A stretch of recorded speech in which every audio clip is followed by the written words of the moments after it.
তিনি একটি বেসরকারি বিশ্ববিদ্যালয়ের সাদামাটা একজন সহকারী শিক্ষক। ২৪ আগস্টের আগে সেই শিক্ষকটি চুপচাপ ক্লাস শেষে বাসায় ফিরতেন।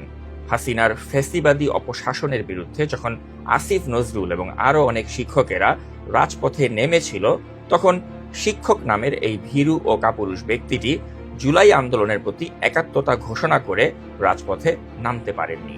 এমনকি ফেসবুকেও একটি স্ট্যাটাস দেওয়ার হ্যাডম দেখাননি।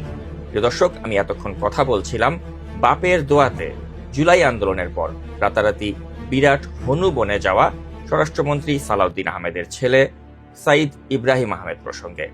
জুলাই আন্দোলনের অন্যতম বেনিফিশিয়ারি মানুষটি এখন সামাজিক যোগাযোগ মাধ্যমে রীতিমতো ভাইরাল।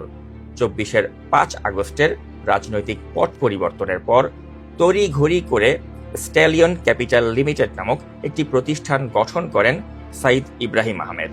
ঢাকা জাপান যৌথ পাবলিক প্রাইভেট পার্টনারশিপ অর্থাৎ পিপিপি প্ল্যাটফর্মের বৈঠকে জাপানি প্রতিষ্ঠান মিয়াগাওয়া কেনসেটসু কনস্ট্রাকশন লিমিটেড দুটি মেগা সেতু নির্মাণে আগ্রহ দেখায়। এই যৌথ উদ্যোগের দেশীয় অংশীদার বা লোকাল পার্টনার হিসেবে যুক্ত করা হয়েছে স্বরাষ্ট্রমন্ত্রীর ছেলের নতুন ও অনভিজ্ঞ এই প্রতিষ্ঠানকে। বাবার রাজনৈতিক ও সরকারি প্রভাব কাজে লাগিয়েই কোনো অভিজ্ঞতা ছাড়াই সাইদ ইব্রাহিম আহমেদ এই বিশাল মেগা প্রজেক্টের লোকাল পার্টনার হওয়ার সুযোগ বাগিয়ে নিয়েছেন।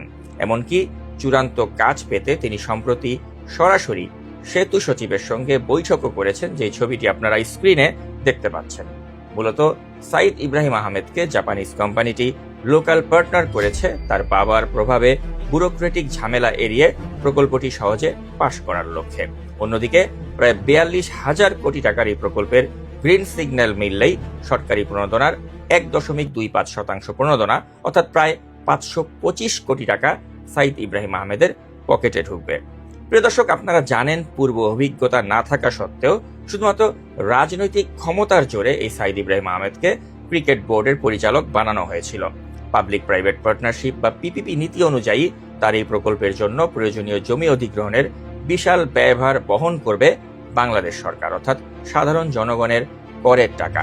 জনগণের বিপুল অর্থ জড়িয়ে থাকা এই প্রজেক্টে সম্পূর্ণ অভিজ্ঞতাহীন একটি সংস্থাকে কেবল স্বরাষ্ট্রমন্ত্রীর ছেলে হওয়ার সুবাদে যুক্ত করার বিষয়টিকে স্পষ্ট স্বার্থের সংঘাত অর্থাৎ কনফ্লিক্ট অফ ইন্টারেস্ট বা চরম স্বজনপ্রীতি হিসেবেই গণ্য করতে হবে।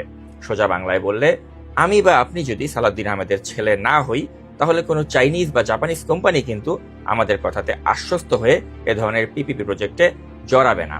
সরকারি নিয়ম নীতি বা ব্যুরোক্রেটিক ঝামেলাগুলো সালাউদ্দিন আহমেদের ছেলে তার বাবার প্রভাবে সহজেই উতরিয়ে ফেলতে পারবেন। মূলত এ ভরসাতেই তার প্রতি আস্থা দেখিয়ে জাপানিজ কোম্পানিটি বাংলাদেশে বিনিয়োগে আগ্রহ দেখিয়েছে। এটি বুঝতে রকেট সায়েন্টিস্ট হওয়া লাগে না। প্রিয় দর্শক, কোটা না মেধা, মেধা মেধা স্লোগানে আমরা যারা ফ্যাসিবাদী আওয়ামী লীগের অপশাসন রুখে দিয়েছিলাম, তাদের জন্য সাইদ ইব্রাহিম আহমেদের মতো একজন নেপো কিডের এ ধরনের বাপের দোয়াতে আঙ্গুল ফুলে কলা গাছ হয়ে যাওয়া ভালো কোনো দৃষ্টান্ত নয়। আশা করি মাননীয় প্রধানমন্ত্রী তার আই হ্যাভ এ প্ল্যান বলতে নেপো কিডদের এইভাবে বড়লোক হওয়াকে বুঝাননি। আর যদি বুঝিয়ে থাকেন তাহলে কিছুই বলার নেই। সবার আগে বাংলাদেশ নয়, তাহলে ধরে নিতে হবে তিনি বুঝিয়েছিলেন সবার আগে ধান্দাবেশ। প্রিয় দর্শক, এতক্ষণ ভিডিওটি দেখার জন্য ধন্যবাদ জানিয়ে বিদায় নিচ্ছি। আল্লাহ হাফেজ।